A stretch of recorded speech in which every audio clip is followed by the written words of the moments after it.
গতকাল সন্ধেবেলা আমরা সবাই মিলে বেরিয়ে পড়েছিলাম ঘুরতে। তাহলে চলো তোমাদেরও সঙ্গে নিই। আর কোথায় গিয়েছিলাম সেটা এক্ষুনি তোমরা দেখতেই পাবে। হ্যাঁ, আমরা পৌঁছে গিয়েছিলাম সরস মেলায়। গেট দিয়ে ঢুকতেই প্রথমেই যেটা চোখে পড়লো, রাশি রাশি ফুল, যেখানে না দাঁড়িয়ে আর পারলাম না। এরপর একটু একটু গুটি গুটি পায়ে এগোতেই দেখতে পেলাম কুটির শিল্পীদের সুন্দর সুন্দর আর্ট, যেগুলো সত্যি মন ছুঁয়ে যাওয়া। তোমরা কোথা থেকে এসছো? তেলেঙ্গানা, উড়িষ্যা, ঝাড়খণ্ড।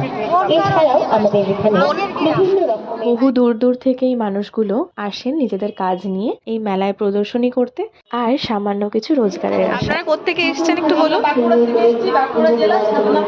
তোমরা তো দেখতেই পেলে এই স্টলটাতে রয়েছে কাঠের কিছু সুন্দর সুন্দর শোপিস। আর এই যে চাবি রিং গুলো দেখছো, এগুলো মাত্র 30 টাকায়, ভাবা যায়। তারপর এরকম সুন্দর সুন্দর ল্যাম্প শেড, সাথে এরকম আফগানি লাইটস, যেগুলো আমার ভীষণ ভালো লাগে। এই স্টল গুলো এক্সপ্লোর করতে করতেই আমরা এগিয়ে গেলাম মিষ্টি হাবের দিকে। এখানে ছিল নানান রকম মিষ্টি, তার সাথে কিছু বেকারি আইটেমসও।